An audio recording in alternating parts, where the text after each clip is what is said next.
Hello, everyone, and welcome to a new episode of JKL Media, where three wonderful friends sit down and discuss a wide range of pop culture topics. It has been a while since we've done an episode, but hopefully you're listening to us as we discuss Babylon 5. Joining me in the jurors room is Lou. Hello, everyone. And I'm not really that angry. No, And Karen. yeah, and I feel like I was well underrepresented in this movie. But Absolutely. And I am Jesse Jackson. We are discussing the classic film 12 Angry Men. And I thought that we'd break our format a little bit. And in the spirit of my John Hyatt podcast, my co host, Sylvan Groth, always has just the facts for the song we're discussing. So, in the role as the podcast mom and the fact checker, Karen Lindsay is going to share some just the facts about 12 Angry Men. I would love to. This is all taken from IMDb and Wiki, so if there's mistakes, then blame them. And hopefully I didn't get very much wrong. But it was nominated for 4 Academy Awards, did not win, but it won a BAFTA. It was directed by Sidney Lumet. I don't remember how you say it. It was his Lumet. Lumet. Okay. It was his directorial debut. He has been nominated for 5 Academy Awards and won an honorary award in 2004. Reginald Rose wrote the screenplay inspired by his own jury summons on a manslaughter case. Some other, overall facts. Uncredited actors in the film include Rudy Bond as the judge, Tom Corman as the court stenographer, James Kelly as the bailiff, and Billy Nelson as the clerk, and then John Savoca as the defendant. I don't know about the other actors there, but John Savoca, this is his only credit, and he kind of disappeared after this movie, but he did only get that one non-speaking scene. So, also, this is noted as a lot of different superlatives. One of the best movies of all time, one of the best character studies of all time. It was also one of the most influential movies of all time. And Supreme Court Justice Sonia Sotomayor stated that seeing 12 Angry Men while she was in college influenced her decision to pursue a career in law. She has told students to not actually use the specific examples after they graduate, but it's a great kind of atmospheric law story. I'll talk about some of the cast now, if that's okay with you guys. Absolutely. Okay, so juror number 1, none of them had names except for right at the end, we get 2 names. Juror number 1, who was the foreman, was Martin Balsam.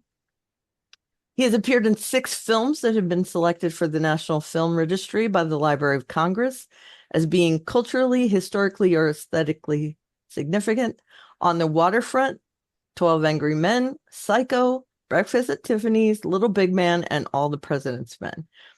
A lot of the actors in here were in a lot of diverse things, but I thought his roles in particular were significant. I mean, Henry Fonda, Jack Klugman, definitely those two. Yeah. But Martin Balsam is someone who's kind of flew under the radar, being in all those movies, I thought was significant. Yeah. And I think, we're kind of producing on the fly, but I thought we'd kind of talk a little bit about it. He is definitely one of those guys, Right. that there is that significant. In fact, there was a website for, that guy. Yep. He has one of those faces that, and I really enjoyed his role kind of as trying to lead these different guys into trying to get, them kind of moving in the same direction. Yeah, I agree. I feel like he was uh almost underqualified, but he tried the best he could, and I think he was very fair and balanced. Yeah. Being the foreman. I think they nominate a foreman, right? That Yes, it's they do. not appointed.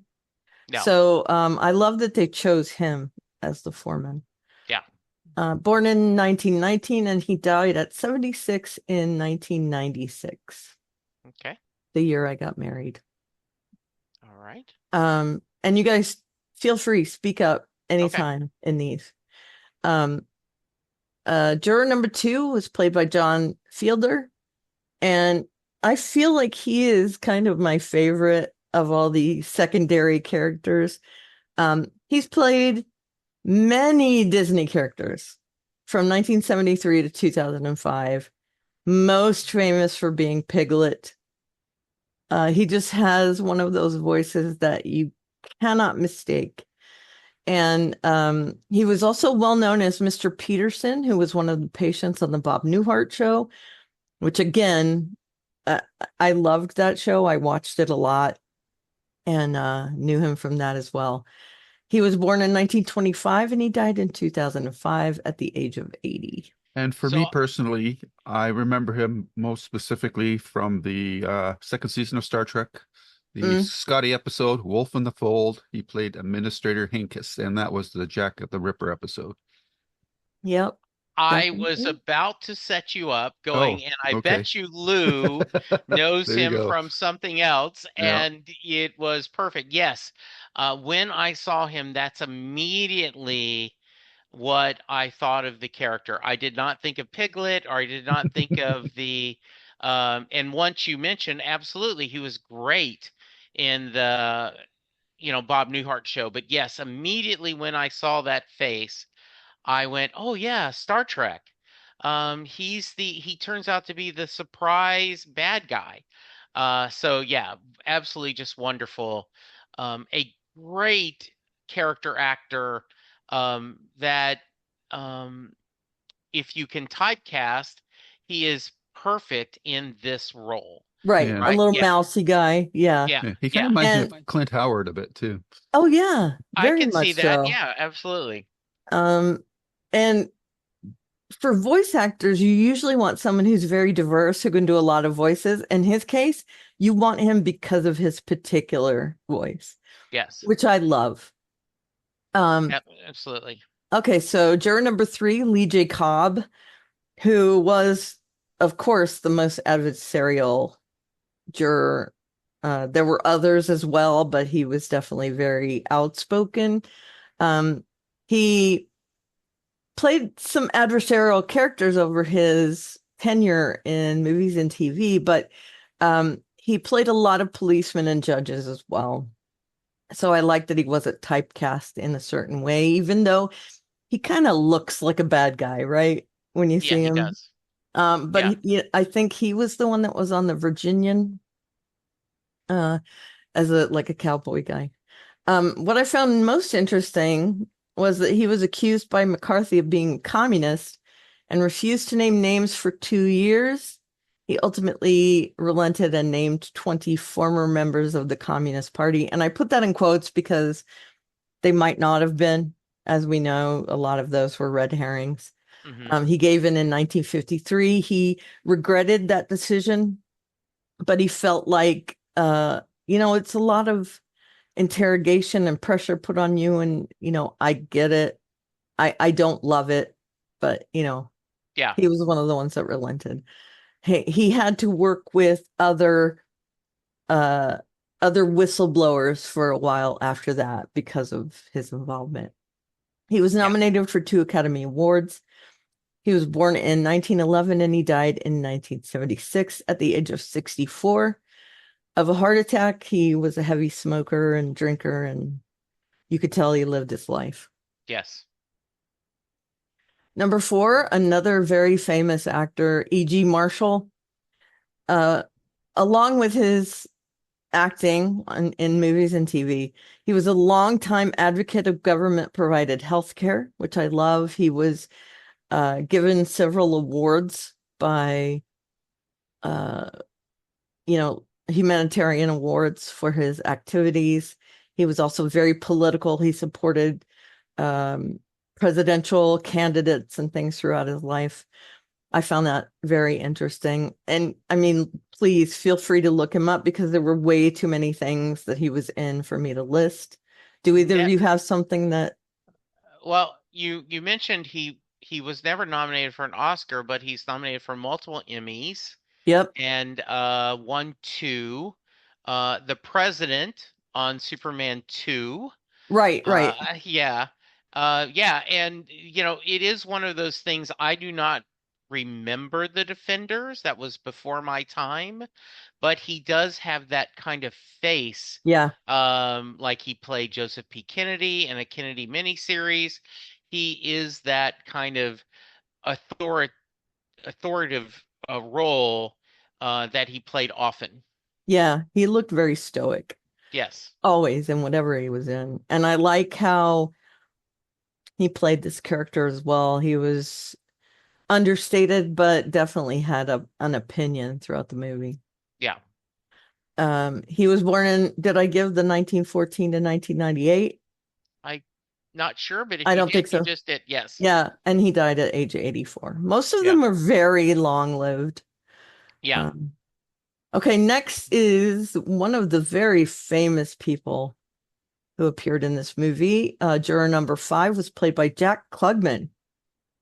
And I don't probably need to say all this, but famous for TV roles in The Odd Couple from 1970 to 1975. And he also played Quincy from 76 to 83. Some other of the co-stars in this movie also had guest stars on Quincy, which I found pretty funny, that he worked with them again. One of the Yeah. things I remember him for, other than those two roles, was that he was married to Brett Summers, who was a Yeah. regular on the Match Game, and I loved Brett Summers on the Match Yes. Game. They very quietly divorced, but they never said anything about it. They lived separately, and he never had another girlfriend, quote unquote, until Brett passed away. So it's almost like they stayed faithful to each other. I feel like they loved each other even though they couldn't live together. Oh, I'm just reading into that, but that was a very notable thing that happened to him. I love that. I love that romantic thought. So good job. Yeah, Yeah, that's just my thought. I Um, like it. he was nominated for a Tony for Gypsy and 10 Emmys, and he won 2 Emmys. Hmm. He was born in 1922 and he died in 2012 at the age of 90 after a long battle with throat cancer. He famously had a tracheotomy and a lot of his throat taken out, and his already gravelly voice was made more so. Yes. Next is one of the less famous members of the cast. Number 6 is Edward Binns. However, even though he wasn't as prolific, he was in North by Northwest and Patton, which two huge movies. Yeah. And I thought that was cool. A very everyman face. Yes. He was born in 1920 and he died in 2006 at the age of 85. Yeah, and if you go to his IMDb page, his face looks familiar, and Oh, yeah. he was in a ton of guest stars Oh, in, yeah. Hawaii Five-O and, He all was one of these those different, like yeah, Ironside. 1970s. Yes. Yeah. Mhm. Murder, Yeah. She Wrote, I'm sure, is on Yes. there. The Right. Love Boat, maybe. Who knows? Yes. Fantasy Island. Right. There's all that class of stuff Yes. that he could be in. Hmm. Another very famous actor who only died in 2006 and was in a lot of stuff in the 2000s even. Number 7 is Jack Warden. He served as a paratrooper in World War II, broke his leg, and ended up leaving the service, but he studied acting under the GI Bill. Wow. Okay. 12 Angry Men was his breakthrough role. Incredibly prolific in movies and television. Nominated for 2 Academy Awards and 3 Emmys. He won an Emmy for Brian's Song, which when I was growing up, that TV movie was a huge deal. I don't know about you guys, but Yes, absolutely. yeah. He was born in 1920 and he died in 2006 at the age of 85. One of the things I remember him from is he played like the grandfather in While You Were Sleeping. And I Yes. very much remember him from that. He was great Yes. in that. Of course, our main character, I assume you guys feel the same way. Yeah. Yeah. Sorry, just before you get into him, Sure. just for Jack, for me, the role that I know he's done a lot of famous roles, but for me, the one that always pops up for me is Heaven Can Wait with Warren Beatty. Oh, yeah.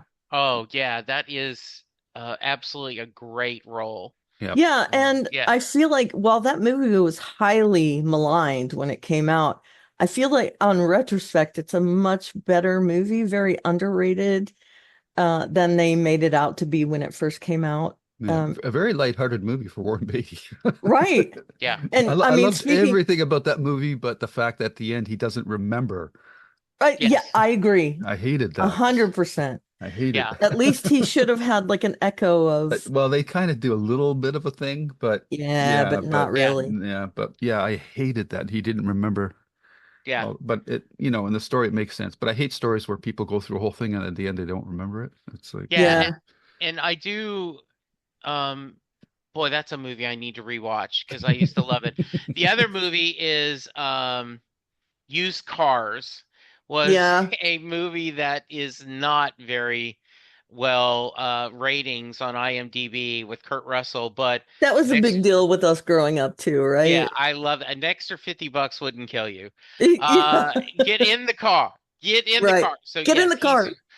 he's really, really wonderful Yeah. in this. Yeah, definitely. Look up some Jack Warden movies and TV shows. He's Yeah. delightful to watch. Hmm. Okay, juror number 8, our main character, Henry Fonda. He was one of 2 people whose last name was revealed at the end of the movie. His last name was Davis. He also produced the movie. He was, most of these actors were in the military in some shape or form. Fonda famously enlisted in the Navy in World War II, saying that he didn't want to be in a fake war in a studio. Jimmy Stewart being another one of those. And what's his name? Play it again, Sam. What's his name?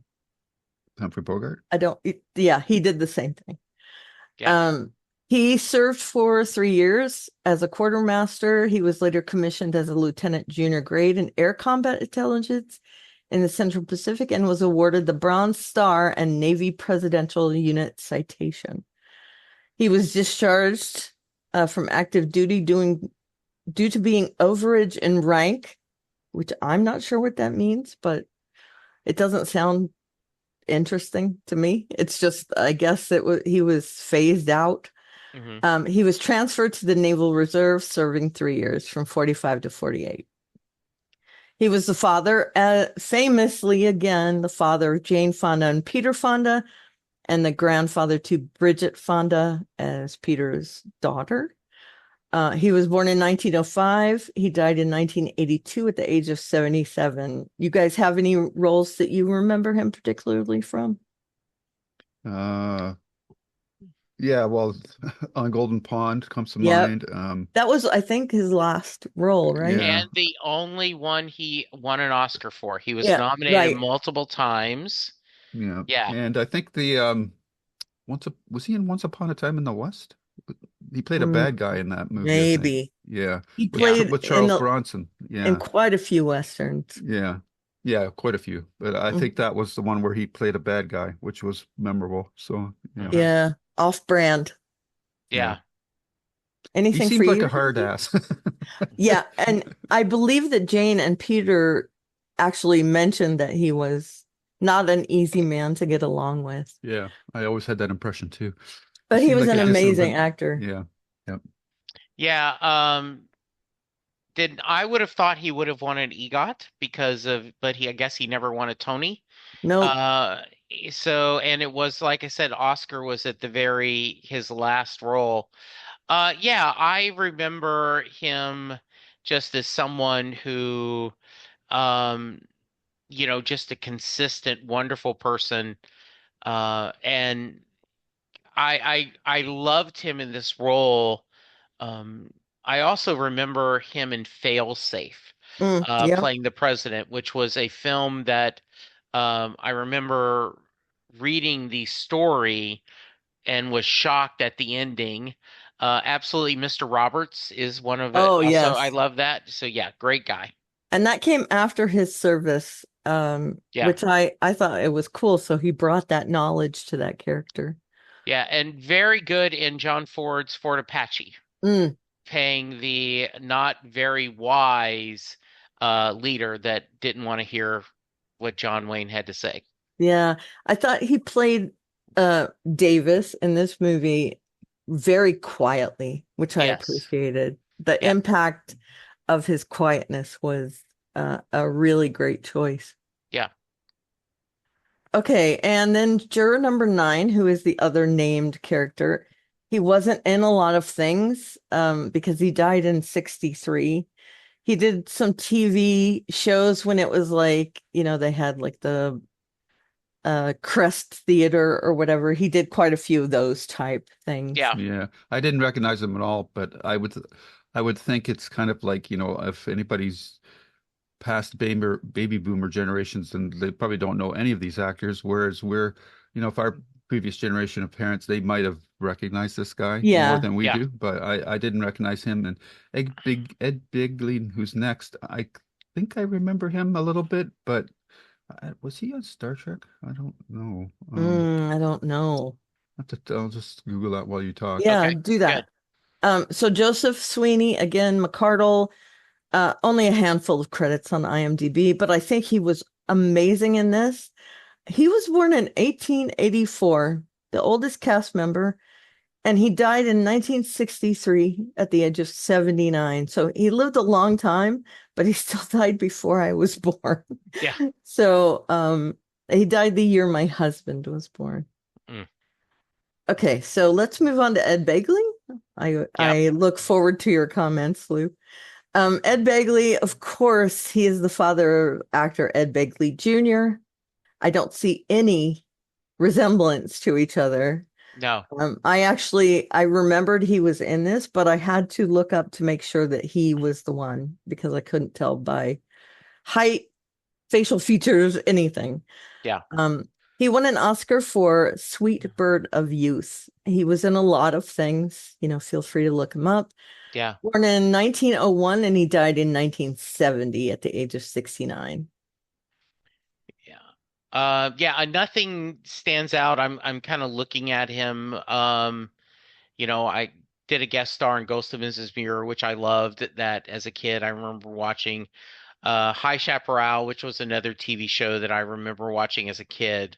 But yeah, just it is someone, once again, I love seeing this, you know, the Fugitive, Burke's Law, Dr. Kildore, Rawhide, all these different Ben Yeah, Casey. So yeah, stuff we grew up with, right? yeah, absolutely. Yeah. Yeah, and I love seeing the legacies in some of these actors. They Yeah. had actors that they birthed, essentially.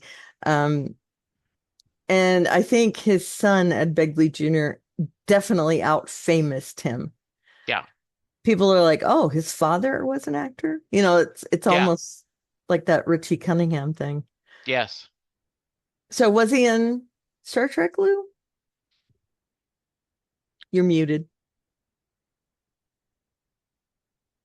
No, he wasn't. Okay. But he did win an Oscar in 1963 for his portrayal of a malevolent redneck political boss in Sweet Bird of Youth. Yep. So he did a lot of stage and TV. Inherit the Wind was his most successful Broadway role, which is a fictional account of the Scopes monkey trial, and that might be an Yep. interesting one to Mm, look yeah, Yeah. it up I too. might. think, yeah, that would be It's good. a Yeah. movie Yeah, as well. yeah, Yeah. yeah. He was on. I think he may have originated that role. Yeah, he Mm. also He may was have. He was also heard on the radio in the title role on The Adventures of Charlie Chan. Oh, wow. Oh, Okay. that's cool. Mhm. Okay, whitewashing. Yep. Um, Yes.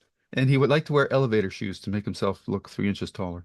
Interesting. Ah, okay. That is an awesome fact. Yeah. Yes. Okay, so he wanted to be Tom. So Tom Cruise is emulating him, I guess, right? Yeah. All right. Sorry, I don't like Tom Cruise, in case you guys I don't know. yes. So juror number 11, he was the naturalized citizen in this movie. He was a Czech American actor. He did quite a few Czechoslovakian movies before he came to America and started doing movies here. He was naturalized in 1955, so just before this movie took place. He was born in 1905 and he died in 1981, relatively, I mean, some of these actors died in the 2000s, but 1981, pretty current Yeah. as well. At the age of 76, he was fairly young in this role. I had never seen him in anything. He was in a Mhm. few movies, but Yeah. I would say half and half with Czech movies and American movies. Yeah. Robert Webber, who is definitely recognizable. He played I'm always talking about that I'm a stockbroker kind of Yeah. guy, Mad Men almost looking Yeah, he guy, was not the stockbroker because that was the E.G. whatever he Marshall. was. Yeah, he Yeah, was the ad guy. Yes. right. Ad guy. Yeah. Of course, that's why I thought of Mad Men. Yes. A very prolific actor. He was the father in Moonlighting. He was in a lot of Blake Edwards movies. Yeah. He famously was Dudley Moore's gay, what is it, musical director, something like Yeah. that, in 10. Hmm. Uh, so he was in a lot of stuff. Again, He, feel free to look him yeah, up. he looks better when he gets older and he has grayish Agreed. sides. Yeah. Yeah. Yeah. And he always struck me, and maybe he did, I don't know, but he always struck me as a guy that would fit right in with the Rat Pack. Oh, yeah. Yeah, he did. Definitely Yeah. had that feel about Yeah. him. Yeah. A very I'm assuming slick he knew guy. some of those actors. Yeah. Yeah. He might have been a bit too young, but yeah, A little maybe. Yeah. yeah, he would So fit right in there. Yeah. s- Definitely. so what I find most interesting is I'm as you're going through these, I'm going into IMDb to pull them up. Every actor I've put in, the first known for is 12 Angry 12 Angry Men, Men. Exactly. except him, Right. and him it's the Dirty Dozen, Right. which I thought was really, really Yeah, funny. and that was Hmm. one of his other niches, is he played in Yeah, westerns, but he wasn't like a cowboy. yeah. And He played the so, like yeah. normal American sheriff or whatever. He was Hmm. in quite a few westerns. Yeah. Like Lou said, I loved him in Moonlighting, and I think he was way more handsome in Moonlighting in Yeah. the 80s than he was in this movie. Yeah. Yeah. Just really, really, a lot of it is an amazing when you look at this the amount of cast and any other things about the cast you want to talk about? Yeah, just quickly, Okay. since I mentioned everyone else, he was born in 24 and he died in 89 at the age of 76. Okay. And unfortunately, that means that they have all passed away. Right. Which it's a little sad, but it's understandable. This movie was made in 1957. So. Yeah.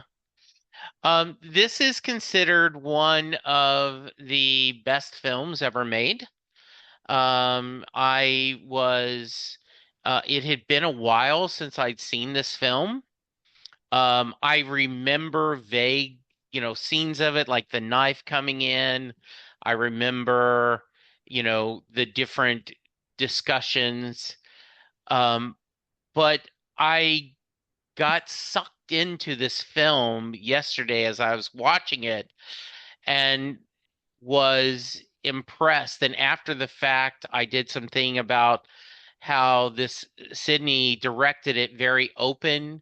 And then as the things gets more tense, doing more close-ups, um, it is also one of the most parodied or referenced films. And if you go to Wikipedia and look at the cultural references, everything from The Simpsons to Ellen to, I mean, just there is unbelievable amount of stories that TV series that have discussed it, Veronica Mars. So I loved this hour and a half film. I felt like, God, this was so good. Lou, you were the one who had not seen this, correct? That's correct. So give me your thoughts. It's very interesting how classic stories always persist. And even though there are definitely anachronistic things about this movie, the general plot and thrust of the or the conceit of the story is still relevant today. And uh, it's always interesting to watch something like this through the lens of today. Uh, I I have to say my overriding thought while I was watching it was, how would this movie be received in 1957 when it was filmed? And I would say that outside maybe urban areas, I don't think that this movie would fly very well. And especially in the States. Sorry to my southern cousins, but Yeah, like I'm just thinking of the Bible and Rust Belt. Of course, they weren't called the Rust Belt back then, but um, I just thought it was this is a very interesting time capsule in terms of putting a lens on society. It, in a large regard, the overlap of, if you want to take a Venn diagram of 1957 versus 2024, I think there's a huge overlap still that is still relevant to today. Uh, the title kind of throws me a little bit because I don't think there was 12 angry men in that room. I think there's maybe 9 or 10 Yeah. yeah, or 6. I don't know, depending on how angry you got. Um, but the title is catchy, so you go with it. But yeah, yeah. it's a very interesting time capsule. I just wanted to touch on one thing because Karen mentioned it right off the top that she felt underrepresented in this movie. Uh, but in 1957, women That's how it women was. Yeah. women were not allowed to be jurors. In fact, Correct. that didn't happen till at least in the state courts until 1957, the year the movie was released, and then or federal, and then state court. Women jurors went state by state as they um, uh, brought it into law. And a lot of that has to do with the fact, first of all, you had to be registered to vote. So, that was tied into it as well. I think I that believe you had to have permission from your husband to uh, register to I don't vote. know. I don't know No about joke. that. Yeah, I wouldn't be surprised. So that's probably the one thing that stands out right away is that it's 12 men. And of course, the other thing that makes it dated is the fact that there's 12 white men. Yep. Yes. So, but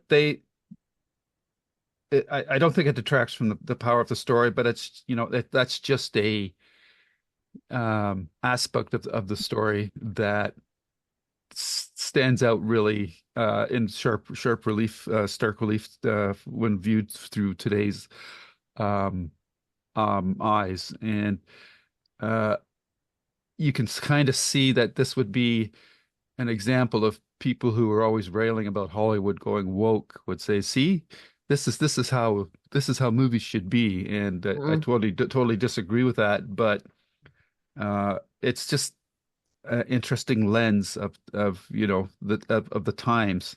So it's a very interesting movie from that perspective, a really cool time capsule.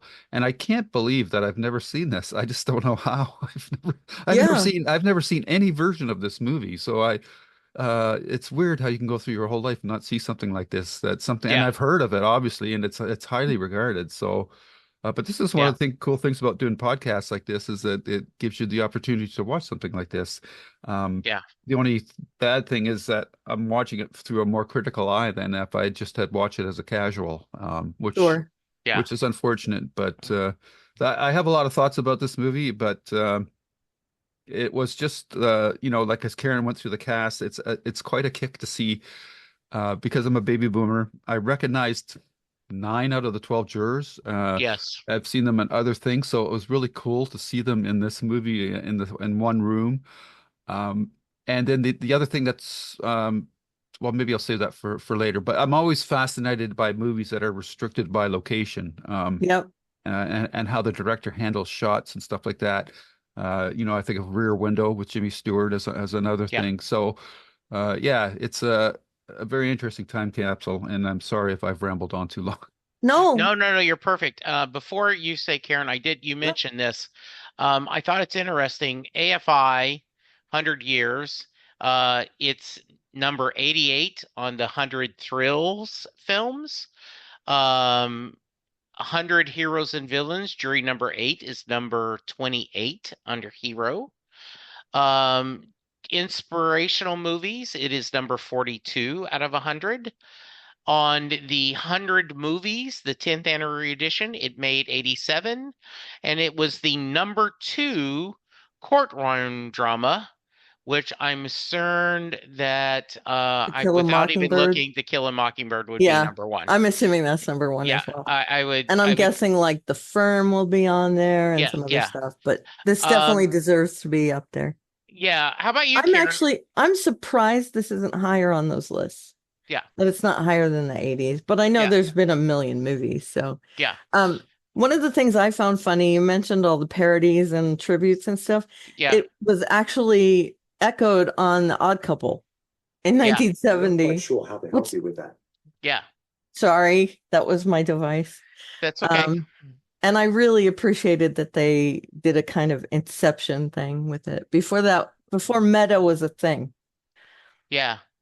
How about you? As you're rewatching it, what were your thoughts, Karen? I've seen this over the years probably 5 or 6 times. Yeah, So, the first time and several times after that, but the first time more in particular, I'm glad I watched it without having to do a podcast about it, because you don't have to look at it with a critical eye. And that's yeah, one of the dangers of podcasting, is it can really color your opinions, make you tired of whatever it is that you're yeah, talking about. I still found it amazing. Um, One of the things I love about any medium is character development. right. And this was a study in character development. And that's one of the things I really it fascinates me, the psychology of personalities. And especially, like Lou said, filmed in a bottle. Yes, They're all locked in this room, and you can see it's not only the tension of their discussion and the tension of having to decide this boy's fate, but it's also the heat, the things that they're looking forward to doing, like the dude Warden and his baseball tickets, and yeah, the fact that some of them are trying to impress the others, some of them are kind of laying back. You could see that McCardle, the older gentleman, juror number 9, that he was definitely feeling his age in that room. yeah, And I mean the character, not the actor. yeah, And so there was a lot of things to take into account. And that always fascinates me, seeing the things that influence you, the way you adapt to them, the way you break under the yeah, pressure. So that it's always fascinated me. And that has what made me love this movie. And yes, I love strong women. You guys yeah, know that. Everyone knows that. I forgive this movie because of when it was filmed. yeah, That's how America was. They didn't know any different. right. There's only one woman in this movie, and she wasn't even credited. So I feel like that's kind of a hallmark of the times, to be honest. Yeah, The newer adaptations, if there's a stage play based on it or a TV movie or whatever, they are a little more up to date on those sorts of things. But I get that. I loved the atmosphere as well. It really makes you feel what they're feeling. They're yeah, all sweating. You can see as it goes on that their shirts get wetter. from being so hot in this room. I love Jack Warden's reaction to the fan actually going on. Hey, I guess it was, wired into the same circuit as the lights. Yeah. There's just little things that happen throughout the movie that are delightful to me. So I was glad to watch. I jumped on the chance to watch this again and discuss it, especially with you guys. Yeah. There's no bigger joy I have than discussing stuff with you guys, and something that I love. Oh, you're doing little celebrations on the screen, Lou. Yes. That's one of the things. There's one of the things that I love about doing a podcast is being able to share, things that we love with people that haven't seen it yet. So I'm kind of glad you hadn't seen it yet, to be honest, Lou. Yeah. There was a 97 television made for TV movie. They kept it men, but they had 4 African American things, including Courtney B. Vance, Ozzie Davis. I'm looking at that thing: Courtney B. Vance, Ozzie Davis, George C. Scott, James Gandolfini, Yep. Tony Danza, Jack Lemmon, Hugh Cronin, Edward James Olmos, and William Peterson, just Wow. the ones. And then Micaiah Williamson, which known as Bubba from Bubba Yep. Gump. Yep. And Doran Harwood. This is actually a amazing. I now may have to go pull that just to see it. Yeah, I haven't seen that one, but I Yeah, did know that they I would say diversified that it. this is ripe for another remake with Yep. a much more diverse cast, yeah, including women. and I think you could see 12 Angry Jurors, Yep. Yeah. and kind of to do this. I also, all the smoking, of course, dates it, Yeah. right? Definitely. Yeah. I mean, almost everyone is a smoker. Yeah. Except Martin Balson's character. Yeah, I Yeah. don't, and I Because think he waved the guy off once, right? Yeah. yeah. Oh, yeah, that's true. Yep. Mhm. And I laughed at the paper cup water jug, Yeah. Well, we right? still The have little bitty those. cones. Yes, We we do, do but still have those, but you Yeah. it's don't see a spinning rarer. cone. Yeah. Yes. Yeah. The I One of the things I enjoyed rewatching this is seeing the process of, you remember that ultimately he changes everyone's mind. Everyone's mind is changed. But I don't remember the exact what was happening and why. Another thing that I think is clever from the screenwriter is they keep changing how they vote. Yep. Right? Originally, raising hands, and then secret ballots, and then one-on-one, to make that drama work really well. So that's one of the things that stood out to me. How about you? Is there something specifically, either in the direction or the storytelling, Karen, that stood out to you? The smoking, definitely. I could smell that room. Yeah. My father was a union representative growing up for the Carpenters Union, and I remember going to their hall, the Carpenters Hall, and it smelled like that Yeah. because there were like big tall ashtrays everywhere. And so I could literally smell that room. Just everything about it was visceral to me. Yeah. And you said everyone changed their mind. I don't think everyone changed their mind. I think a couple of them voted not guilty because they thought, well, he probably did it, but I'm just going to do this to, get it. Especially, I think, oh God, why have I forgotten his name again? Cobb. No, not Cobb. He held out until the very last. The one Jack that, Warden. Jack yeah. Warden. And Oh, yeah. also the guy who was the racist, and they say, don't say another word, right? Right. Don't say That was another Ed word. Begley, yeah. Yeah. But Jack Interesting. Warden, I don't think he changed his mind. I think his mind was the same, but he figured, what can I lose voting not guilty? I can get out of here and watch my ball game. So yeah, Interesting.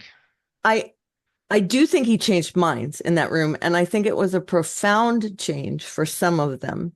Yeah. And I love that I feel like it trickled out of that room. Hmm.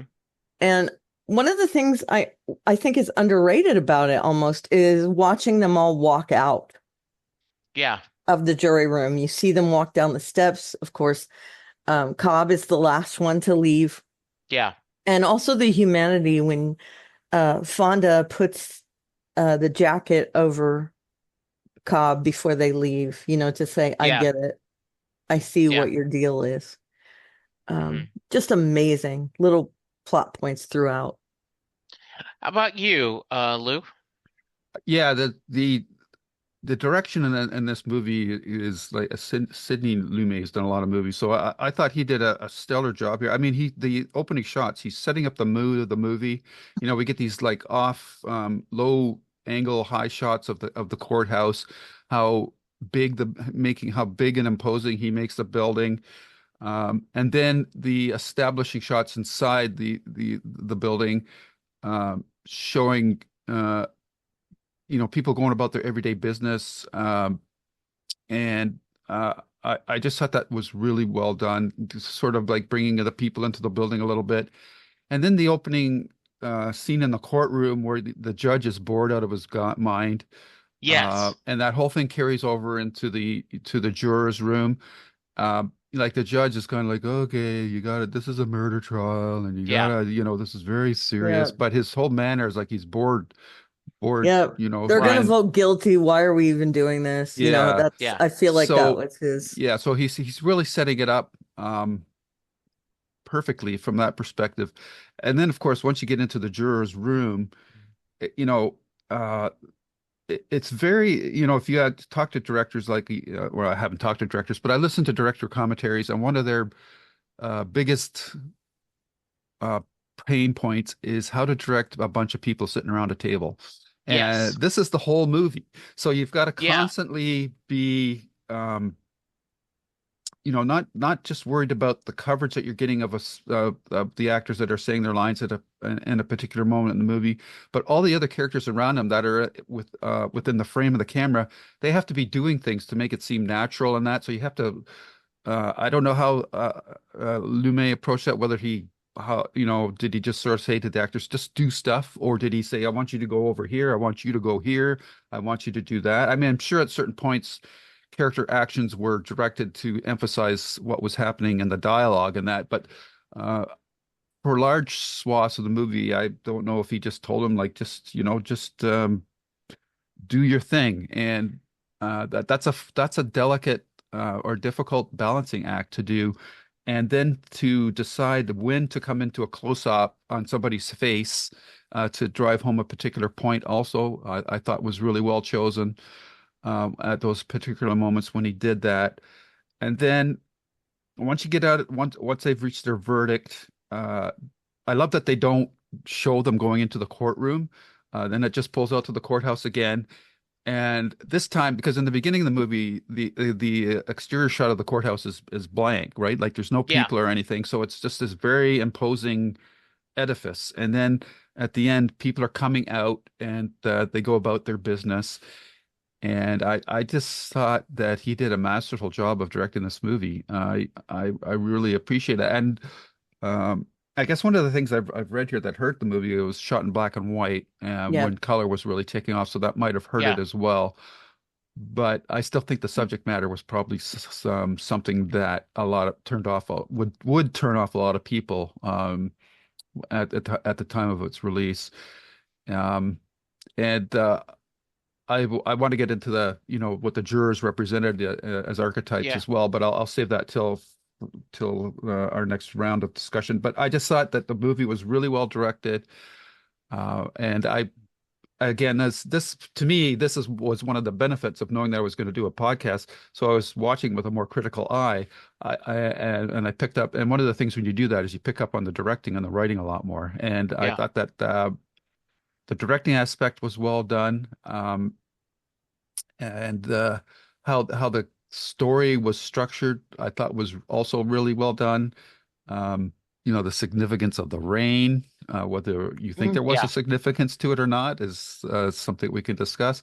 But yeah, I just thought that, as somebody who enjoys dramatic storytelling of this type where it's very character focused, it's what's not being said is just as important as what's being said, and that's where the actors come in.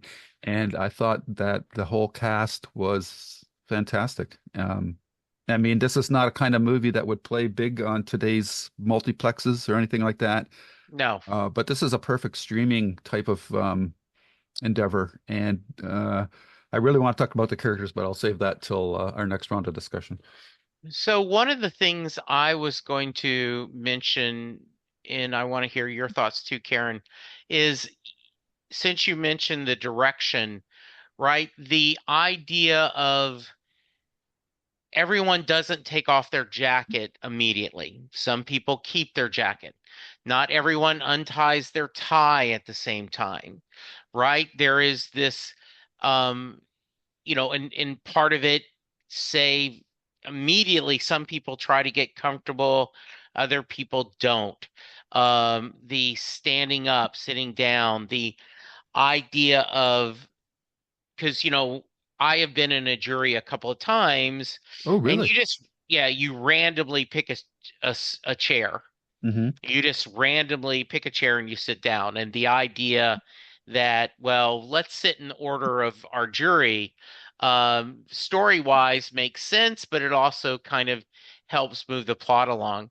Any thoughts on what either Lou or I Yeah, shared, and then we'll get to characters. yeah. You guys mentioned Sidley Lumet. I'm sorry, That's okay. tripping over my words. Take a sip. Yeah. Sidley, yeah. Sorry, let me do that. Drinking my coffee out of my huge ass mug. Uh, Sidney Lumet. This was his debut, like I said, his very first movie, and it just shows his innate talent. Yeah. He directed a lot of good movies. So, Hmm. uh, again, feel free to look him up on IMDb, you guys. Not you two, but Yeah. other No. people. Uh, he was an incredible director, and I don't think there was a dud in the bunch from what I'm Yeah. remembering. I mean, he was just really good, and it shows in this movie that how strong he was. I would like to think the screenwriter and Peter and Henry Fonda, because he was highly involved from the start. Yeah. They all kind of said, "Hey, here's your profile. Get into it. Do what that person would do." Yeah.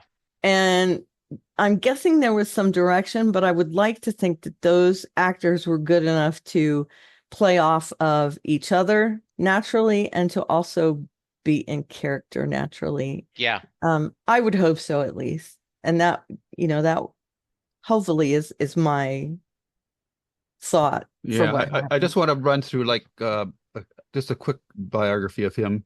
Uh, he had a real streak of amazing movies. I'm just going to go. It's like 197 from 1973, and this is like in the middle of his career.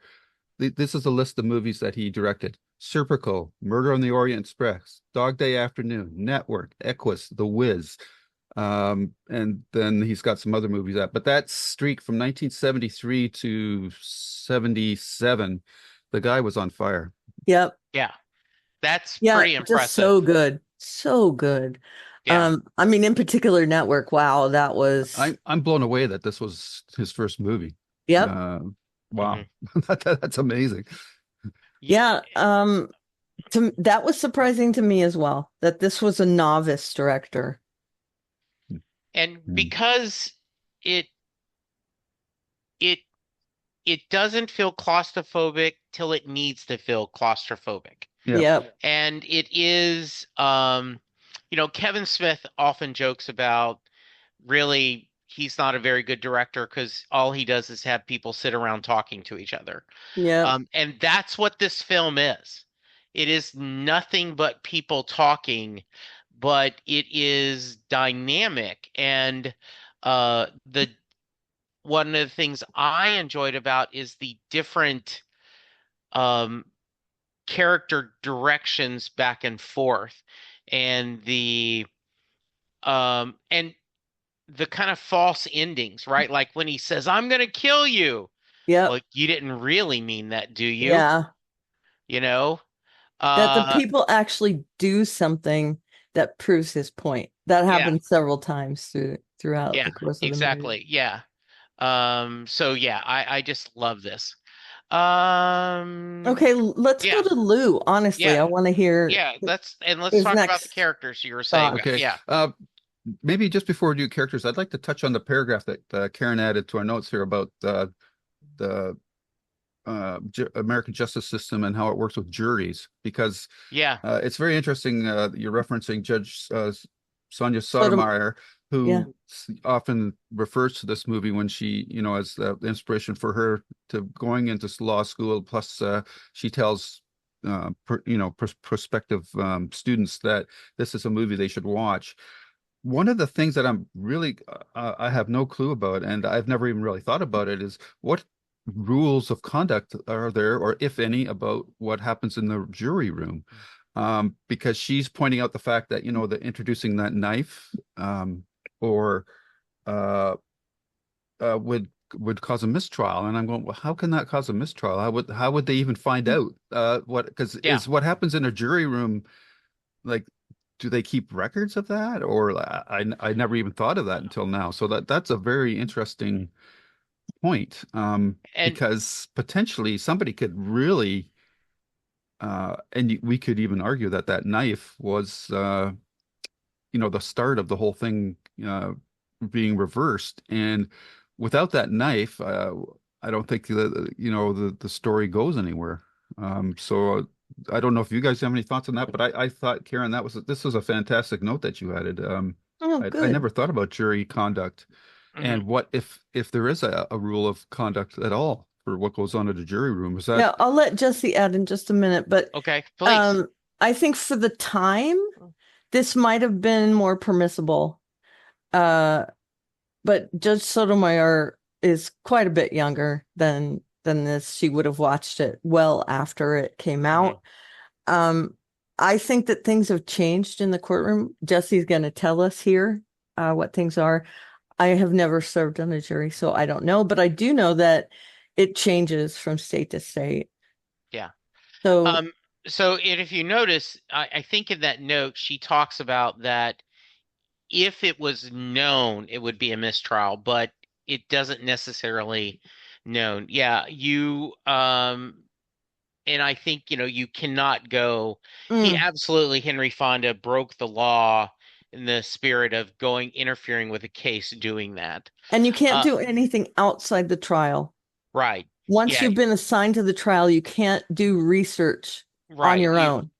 You aren't supposed to do. And um yeah, the few times I did a criminal and I've done a civil. The civil case was really boring. And it was about people suing, hmm and we had to try to figure out what kind of money the the people suing for were entitled um to? entitled to, and it was really difficult for us. And Mm. we really wanted, and when we went to the judge to get different things that came back, and they basically just repeated the same thing. Um, and it was very interesting. There was a young man was accused of selling drugs, and and I'm sitting here going, I'd seen 12 Angry Men. I'm like, okay, I don't know what I should say. And as we started talking, That's the first question you should ask. Has anybody yeah, seen 12 Angry yeah, and I'm like, Men? and all of a sudden, like, I'm like, okay, I'm gonna be brave. And I can't remember if I was first or not, but I was like, I don't know if they proved their case. And either someone else said that first or I did, and I went, yeah, no, I agree. And like all of a sudden, like three or four of us were immediately like, no, I don't know. I mean, I have reasonable doubt. And the word reasonable doubt is also kind of, hmm well, can you ever know without a benefit of Right. without a doubt, right? Yeah. So yeah. Um, I would so I, say sometimes yeah. you And can, but yeah, most of the time, not so much. no. And I do think that having the like the very first vote, the second vote, you know, Henry Fonda's character, just totally on faith says, "All right, look, I'm preaching, I'm hitting a brick wall. If I haven't convinced anyone at all, I'll just let it go." Hmm. And then someone saying that. So I love the dynamics of that. But yeah, I think that this is very much dramatized because we just had to go with and you couldn't say why I would have asked these questions. Why weren't these questions asked? You have to kind of go with what you were heard. I would So say that it's, in my eyes, more realistic than some of the television oh yeah, dramatizations now, yeah, um, because they are very off base when it comes to the truth of the matter. Uh, right, I think that this is more of a gray area. He yeah, definitely broke, I would say, the law, I guess, in being a juror by hmm, going out and buying that knife. yeah, That would not be allowed, right, if they knew about it, obviously. The Mm. yeah, rest of it, I mean, the reasonable doubt is left up to the jury, essentially. hmm. Yeah. So, So so just you were not given any sort of code of conduct for when they just No, said just this is the law that you have to look yes, at and just evaluate the facts. yeah. There is no the facts of the case, only what presented. So there was no, you know, you first thing you do is elect a foreman and then have your discussion. There is no, you need to have a secret ballot, you need to have this voice. It is totally, Up if to you you. need anything, go get it, Right. you yep. know? Okay. And That's You're not what, interesting. locked in though. no, you're not locked in. And what I will tell you is really weird is when they take a break, they send you to the jury room. Okay, we're going to take a break. So they send you to the jury room. So you are in this And room. you're not supposed to say anything to each other, right? Nope. You no, you can talk to each other, Oh, but you are not allowed to talk about the case. right, Yep. right. Yeah. So you're in a room with 11 other people, and the only thing you have in common is It's the what you can't courthouse. discuss. Yeah, yeah, that Yep. is a weird. So there is this weird dynamic Yeah. of, oh, where are you from? I'm from Louisville. Oh, okay. I'm Jesse, by the Crickets. way. Yeah, okay, Biden, yeah. Biden or Trump? Crickets. Yeah, exactly. Like, Oh no, I yeah, wouldn't ever do like that. where, what do you do? Oh, and then you're worried, like, because if you say something that, what if I do this job? Hmm. That's going to be a weird thing. So yeah, um, Were you allowed to say names? Yeah. Oh yeah. yeah, yeah. Like, hi, I'm Okay, Jesse. Yeah, we okay. did. Yeah, and As far as I know, they could have said yeah, each other's names in this movie as but well. I think that Well, it, I'm just saying that because, like with the Trump trials, they were instructed not to use their real names, right? So, yeah, but I think that's for their own I'm sure safety. they yeah, of Yeah, course. introduced Yeah, each other to each other in that room. I'm guessing they all knew each other's names, yeah, yeah, but you weren't allowed to say you served on that yeah, jury. And there are yeah. many murder trials that they say Hmm. that too as yeah, well. Anyhow, yeah. to go not to go down too long on this path, but I just found it like Karen's note. I never even considered that rules of conduct for jury or jurors. So Yeah, beyond the ones that we know that you hear, like you can't watch TV or you're not supposed to read the news or blah blah blah or social media, but yeah, beyond like what how you go about parsing what you've been presented to in the trial is hmm, like how would they even know what's going on? How would they know that Henry Fonda's character brought this knife into the jury room unless I guess one of the other jurors complained about it, but yeah. And I or think something that like was that. the only way they would have. Yeah. Yeah. So Hmm. that's I don't know, that's kind of scary. Yep. Well, and the also the most juries, like the ones I've done, has always been a 1 day trial. Right. Yeah. So you do not have that. And in fact, I do remember a guy made a joke. I can't remember if it was the prosecutor or the defending attorney that said, um, I know all of you watched the OJ jury, and we are not going to have you away from your family for months. Yay. You know, which I Yeah. thought was a pretty interesting.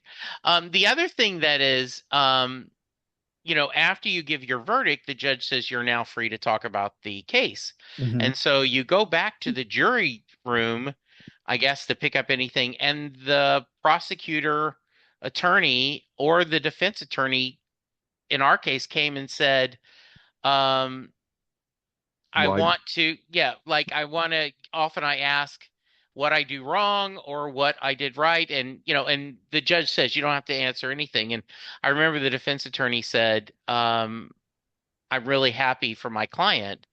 And part of me wanted to go, well, because we voted not guilty, like, was he really guilty? I mean, like, because I don't feel like they proved their case, but that doesn't necessarily mean Right. he's innocent, Yeah. Right. right? So it's, yeah, very, Did he very, do it for reals? Yeah. yeah, Yeah, like, okay, now that it's over, right? Can Yeah. you, exactly. yeah, Yeah. yeah, And they Because wouldn't tell you, yeah. no, obviously. And I think the question of juror room conduct is interesting because on the flip side, in this movie, everybody, like not a lot of them were pretty casual about the whole thing. They just like that. Yeah, he's a minority character. They're all yeah, bad. Let's just vote guilty and get out of here. yeah, Which is not a proper enforcement of the instructions that the judge gave them as well. So yeah, there's this weird code of conduct thing going on.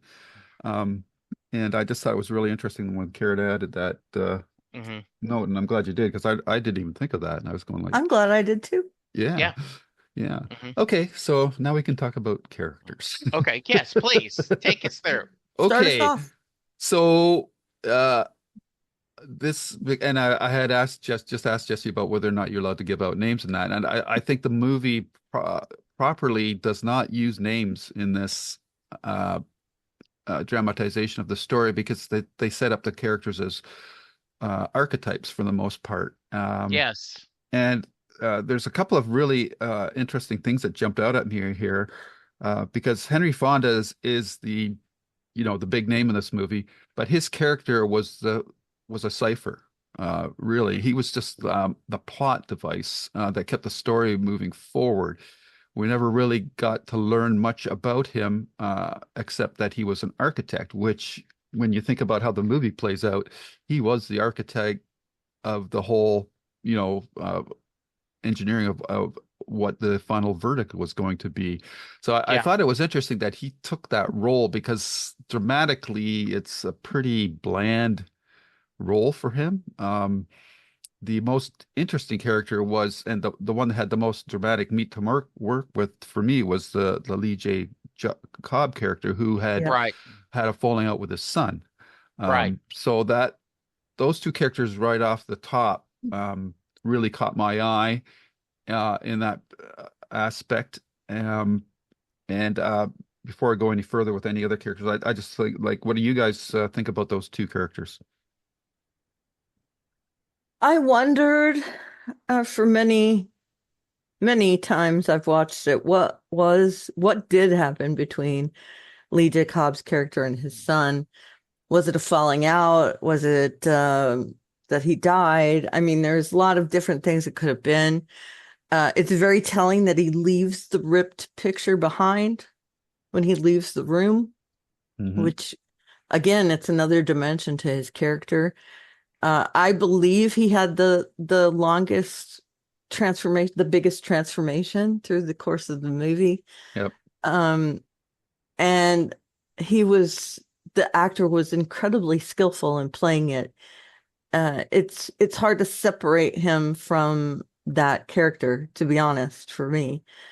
Um, but I loved his delivery on things that a lot of times he couldn't really justify his opinion, but he just knew he was right. And that yeah, that is also very telling in his case. I, as I said before, I think Henry Fonda was quiet in this role. And I agree with you, this wasn't the meatiest role for him, but I think it was very impactful the way he played it because he is the fulcrum upon which the movie rotates. And knowing that, you kind of have to have that type of character in that role because you want to be able to see both sides of the issue, or else you don't understand anyone's opinion. And all he was saying is, and he reiterated this, he doesn't know whether he's guilty. He definitely could have been guilty. But his point was, did they prove it? Mm-hmm. And that was his main point. Everyone else was based on, I think he's guilty. I don't care whether they proved it or not. I think he's guilty. Yeah. Or, definitely he doesn't have to be guilty. Mm-hmm. Right. And as the movie went on, seeing all the other characters turn, it made his character in particular very static. And I think that's important in a film like this. You kind of have to have that in order to see how differently the characters turn. You know what I mean? I You have to absolutely see how they rotate around him. Mm-hmm. and I wonder if it had been later in his career, would Henry Fonda want to play the other role? Yeah. I think this feels like Henry Fonda, the strong, very archetype hero, Mm-hmm. the Mhm. everyman standing against that, feels like his role. And I And think I it would would have say, been, go ahead. honestly, for Yeah. from our perspective, he was the hero in this Yes. story, right? Right. But he might not be the hero to everyone else. He might Yeah. just be the voice of reason And or, whatever, because yeah. he was just hoping that they saw a different perspective. He Mm-hmm. wasn't really trying to Right. get them to change their mind. He just was offering this as saying, I don't know. And Yeah. I think it's worth our time because it's sentencing him to death, Yeah. Yeah. right? And So you can look at it several different ways. and I love that they set that environment that if you come back guilty, it is a death penalty. Yep. Yep. And that was a great scene of the young man, right? Mm-hmm. Looking afraid. Yep. Set the tone. And I love the journey of this. Are you taking this seriously? And I Mm-hmm. know one of the things that I buy into, and I've been called to jury duty often and only have served, I think, on 2 juries. But I listen to that preamble where they go through this is why this is important. This is one of the unique things in our society, and one of your things. And I know you're going to feel that if at the end of the day you get selected for a jury and they settle out of court, that you've wasted your time. You haven't. Having a jury in place will motivate both sides to find an agreement. So you have played a part. So I always feel very patriotic when I go. I don't try to get out of jury duty. I think this is part of just like voting. This is something I'm supposed to do. Mm-hmm. And I loved the idea that many of the characters, this was not a sacred responsibility. It's just, I'm stuck in this room. I want to go to the ball game, Yep. or I want to see how the market is doing, and each of them coming in with their own baggage, Yeah. which Exactly. is impossible not to do. When Right. you're deciding something, you always have, whether you're in a jury box, whether you're in a voting box, right? You are bringing your baggage. Yeah, the Absolutely. choice you make is colored by your life Yeah, experiences. Yeah. yeah, And this is Absolutely. definitely shown. I mean, Jack Klugman's character, he grew up impoverished, and so he had more of a sympathetic ear. yeah, Whereas, some of the other characters were definitely racist. I mean, just going to Yes. come out and say it. Very Yeah. racist and classist. Yeah. And so that very much colored their opinion. Ed Begley, as an example. Yeah. I And love that they told him to shut up. yeah, those people, right? Yep. And in another world, this would be uh an African American, right? But Right. instead this Exactly. was Jack Hispanic. Klugman's character or Yeah. whatever. Yeah. Mhm. Yeah. And Yeah. so Uh, he would be another race, another yeah. sex, whatever. Yeah. Um, again, it's the sign of the times that he was definitely played by a white man, but Yeah. the fact that he grew up poor, that's the only thing they Yeah. could equate that to. I think seeing the dichotomy between all these characters was one of the most interesting Yeah. things. There were opposites everywhere. And I Yeah. think one of the other very interesting characters is Juror 12, Robert Webber. Very Hmm. understated. He's a slick guy, Yes. but he's definitely doing the same thing that Jack Warden is doing, Yeah. not taking it seriously. Yep. Yeah. Very laissez-faire, want to get onto other things. Yeah. And you notice they both just kind of said, okay, fine, I'll change my vote. Yeah. They were both in that boat. Yes. And that I feel like that's also a very interesting archetype to study. As weird as that is to say, I think it's interesting to see people that don't take things seriously. Yeah. Mm-hmm. And Yeah, I think, and a great point there too is the difference between Warden's character and Weber's character.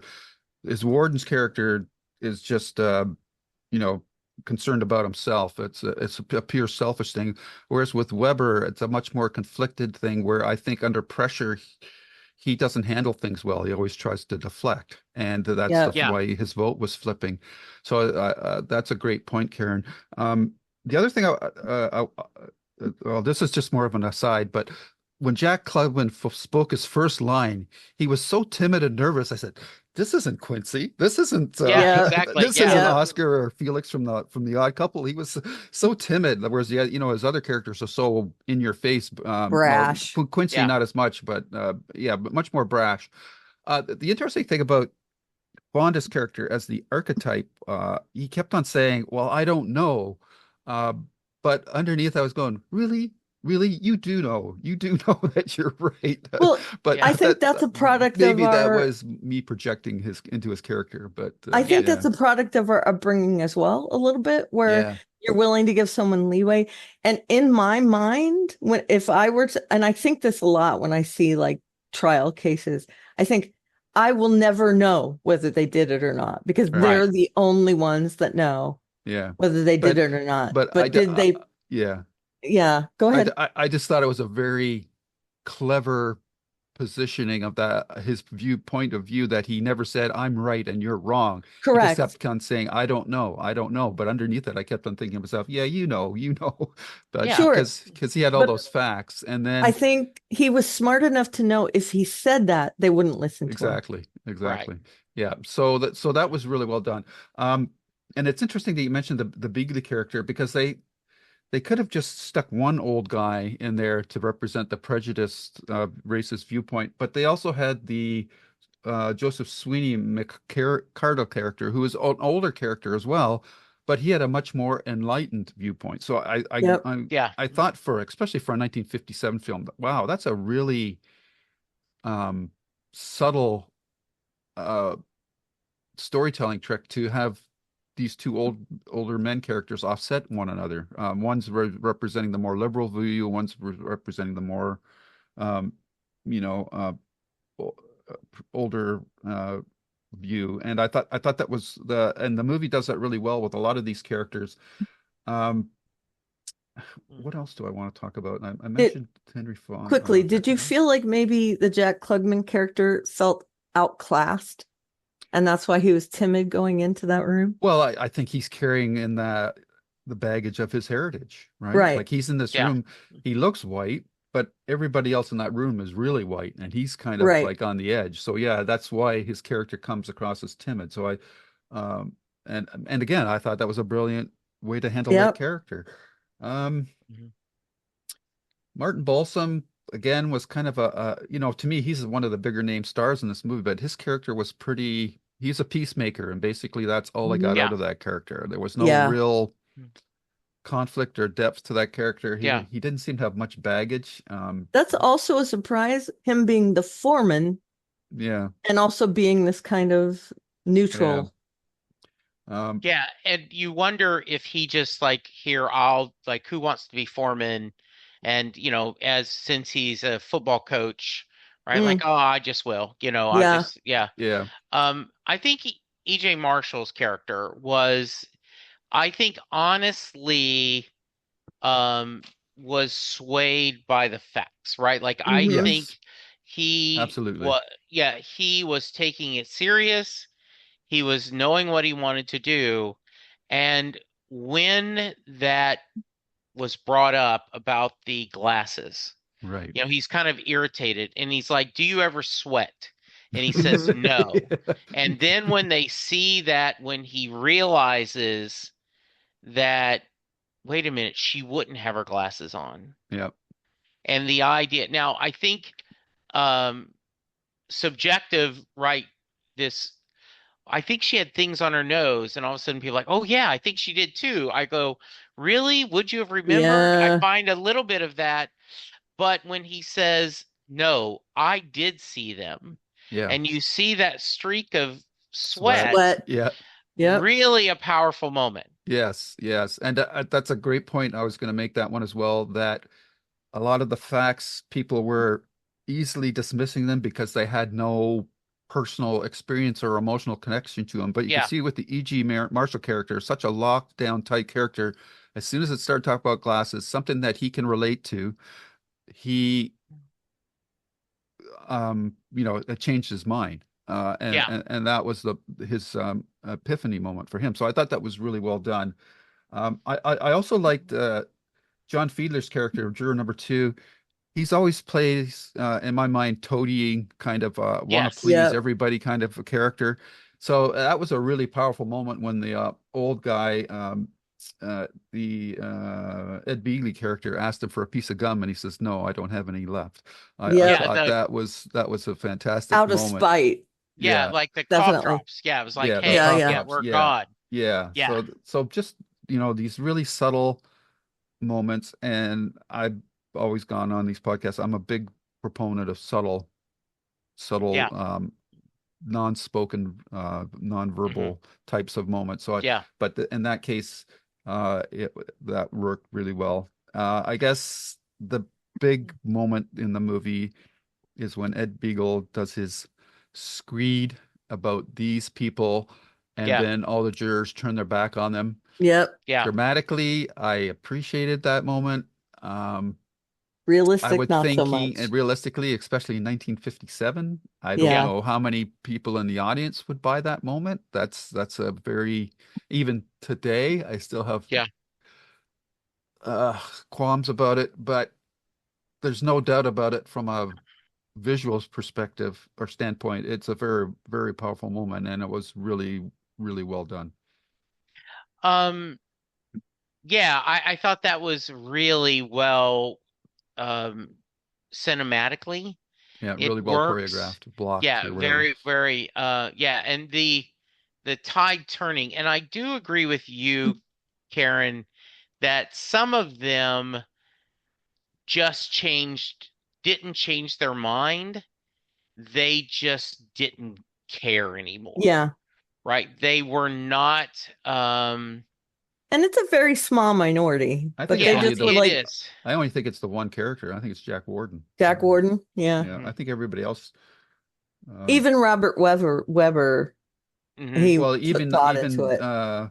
Ed Beagley and Lee Yeah. Cobb. I think they both I they think both came Lee around. Cobb did Yeah. at least. Yeah, I think Lee Cobb came, and I think that was a when he realizes that a lot of his frustration of his son and Hmm. whatever happened comes there. um that was I think really, really um it was a good, I knew it was coming, Yeah. but I still really liked this Yeah. movie. Have Yeah. you guys ever seen the movie Deterrence?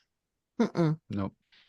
So it is the president of the United States ends up getting stuck in this little diner. Okay. Rob Laurie directed it. He wrote it. Kevin Pollak plays the president. Mm. And there is a scene where Sean Austin is saying stuff, and it's racist. Mm. And Kevin Pollak says, "I will make it where you never have to pay another cent of income tax if you don't say another word." And later in the Nice. film, he goes to say something, and Kevin goes, "Nope, no other word." And so I thought that reminded me of this moment where he goes, "I don't want to hear another word from you." Yep. Was really well done. Yeah. I It's love Kevin Pollak. I'll have to watch that. Yeah, yeah. it's a great film. It is, and it is definitely a little. Um, I mean, you could see. I would think this play would be done by high school theater departments. You Yeah. would call Oh, it 12 jury, and you would have that way you could have female, um, so Jurors. that you do it. Yeah. Yeah. But I mean, this is minimum sets, Hmm. and because you didn't have to have the courtroom, No. right? Yeah. You could actually, you could write this, very easily, off screen, the judge giving that, Yeah. and then it opens yep. with them going. I think that would be, I would love to see a live version of this done. Yeah. Agreed. I agree Yeah. 100%. Yeah. And I don't know if I'm going to taint it by bringing in today's current events, but Oh, I think that's the the moment when the jurors turn their back on uh, Beagley after he has his screed is just a nice symbol of what needs to happen today when we start hearing people getting on their bully pulpit and doing stuff like this. We just need to turn our backs on them and not give them any oxygen. yep. And I think this is a problem with media, uh, traditional media more so than anything, that these kind of people get oxygen when they really shouldn't be given oxygen. So I think I did a pretty good job of skirting without getting into too deep. I think you did a great Sure. job. Um, I think we know what you meant, Hmm. and I think we'll, I'll go a little bit further. I think some people need to be shunned yeah, in our society Yeah. yeah, because and it's just going to pass down from generation to generation if something yeah, isn't done. yeah. I'll be Uh, stronger, have a any, stronger oth- opinion. yeah, any other thoughts that we need to share? It's No, just I love that we watched this movie. I really Me do. too. yeah, I'm glad that I finally got around to watching it, and it just really it drives home to me one of the things that I wrestle with the most is how do my own prejudices and limitations uh, of the world around me impact my decision making on something like this, where a person's life is on the line, and I'm bringing my baggage into it, and I'm not really being it's a battle between emotions and logic. And Yeah, logically, you should just be looking at the facts and that. But and we think that we all probably think that, hey, I'm basing my decision on facts without really realizing how much we're letting our emotions cloud our judgment. And I think that this yes, movie does that quite powerfully. It's hard yeah, to see ourselves Yeah. in any case. One of the things I really loved about watching this is having you watch it as being Canadian, Hmm. and seeing how weird our justice system is. And I love Ours that you is ours like is that very comment. similar, though it is Yeah, more based on the British one, but yeah. yeah, ours is terrible. I But wouldn't say hey, terrible. no, it works in It's a no lot yeah, of system is perfect, circumstances. and I do think that your court system in theory is is the ideal that we all would like Yeah. our Sure. crimes handled. It's just that, and I come back again to that lack of code of conduct for courtroom for jurors. I'm just kind of blown away. I never really thought of it until now, and I just keep coming Yeah. back to that. Yeah. It's definitely not perfect. Yeah. Yeah. All right. Any other thoughts? You were going to say something. I'm sorry I cut you off. No, I don't remember what it was. Oh, So I'm yeah. so sorry. No, we're good. I'm terrible. The only thing I forgot to mention is the juror 11, the Czech American actor Joy Yeah. Yeah. Vasas. I almost expected him at one moment to roll up his sleeve and show that he had like the serial number A from a tattoo. Yeah. Yes, I think that is absolutely. Yeah. Yeah, It with an could have been a extra plot tie. point. Yeah, Yeah. Definitely. yeah, Yeah, exactly. yeah. And I do think that um one of the things that I am always surprised by and disappointed is that people cannot place themselves in the idea of I am a speaking personally me, I am a 65-year-old white guy that grew up in a lower middle class and, home, raised in the South, now living in Texas. And Still I in the South. know my perspective is skewed by my experiences. Hmm. And so, how can you not understand that someone who was not raised the way you were would have a different perspective? Yeah, That an African American or Hispanic or Asian, female, male, gender neutral, they will have a different perspective than you, and it is just as a valid perspective as what you've had. yeah, And Mostly. yeah. Well, but I mean, even if I To don't agree them, with it, but it I get is, it. yeah. Yeah. Yeah, I get that absolutely. And I think this a lot, Yeah, and I mean a lot, that I don't understand how some people think. right, To me, it's a no-brainer. right. So, what is different about that person to have them have beliefs that are so incredibly different than mine? And also, do people that there are politicians that lie a lot. I'll say Yeah, that right now. Do sure. do they buy into their own thing, or do they just know that they're evil? Yeah, I mean, part of me really wants to understand that. And so yeah, this movie is one of those things that it sparks that kind of I want to see how people tick thing in me. yeah, I guess I should have been a psychologist or something, yeah. Well done. but All no, right. computer science. Yeah. Any other thoughts, Karen? No, just I loved watching this. I did too. I was so happy we chose to do this. I'm so thrilled. How about you, Lou? yep. Same here. I'm very happy that we watched this. So thanks for Yeah. suggesting it, Jesse. Hmm. And on a offside note, can we just take a quick little bio break? Oh, what? Oh, We're well, we're wrapping it almost up. We're done. wrapping Let's it up. wrap up. No, I Okay. can't wait. Okay, Okay, go go, ahead. go, go. Go. Sorry Okay. about that. I'll be right back. No It's problem. okay. Doing the pee pee dance. We have gone a long time. We have. This one's going to be long. Yeah. Yeah. It's really well done though. I'm going to Yeah. grab that movie and Okay. watch it. Deterrence. Yeah. Oh, I just really it is a really interesting film. I like it a lot. I have to procure it Yes. because it's not free anywhere. Yeah.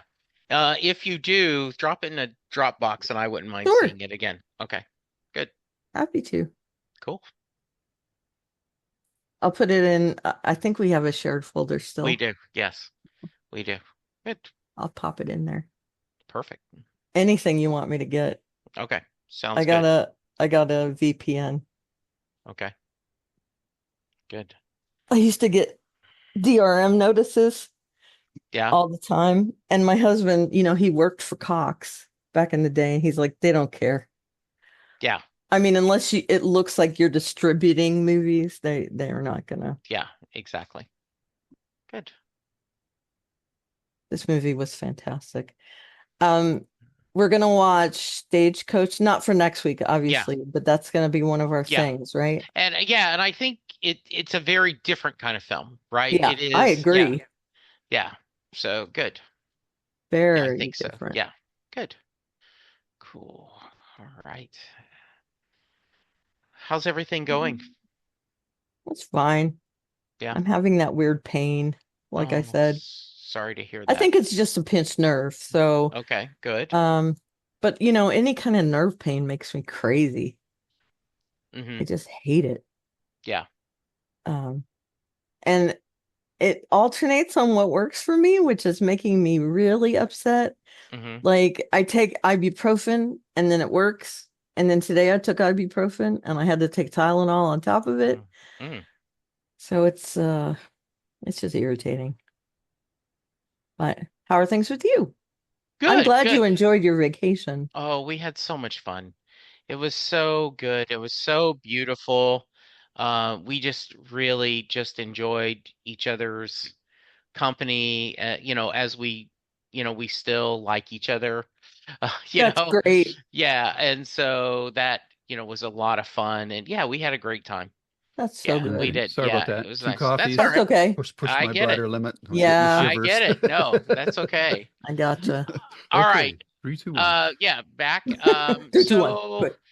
yeah, that kind of wraps up the discussion. I just want to thank Lou and Karen for joining us for this was a lot of fun to revisit this classic film.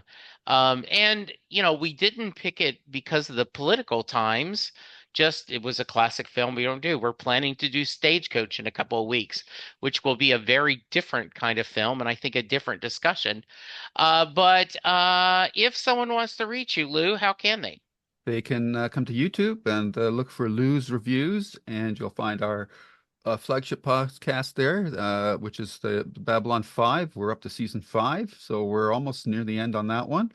As well, you can find our episodes of our JKL media, where this particular episode will reside, and you can listen to. We've done a lot of one-offs of limited run series, movies, comic books, music. And as well, I have my writers interview podcast and Stephen King podcast on Twitter. You can find me at Lou W. Sitzma, Sytsma. And Karen? Yeah, you can find me at Eldeveria on various social media sites. And my blog is alliestuff.com, and there's a lot of links there. And you can email us at jklb5podcast@gmail.com. And I am at Jesse Jackson, DFW, on Twitter, aka X. You can hear me talking music on Perfectly Good Podcast, John Hyatt from in alphabetical order. And coming up in November, 30 episodes of Set Lusting Bruce. I am doing the challenge of doing a new episode every day on Set Lusting Bruce. We will be discussing many of Bruce's albums, and so I think that's going to be a lot of fun. We will be back soon to talk more. I think Stagecoach is going to be our next episode. And then we are debating on what series to take on next. And I believe we may be going back to the hard genre, aren't we? Could be. Could be. Okay. Just a little hint there. But for now, I want to thank Karen. I want to thank Lou. I want to thank you, listeners. Be safe, be kind. Remember to vote. It is incredibly important. Make your voices heard. Be safe. Be kind. Bye. Bye-bye. Bye. And scene. The proceeding has been a JKL Media production.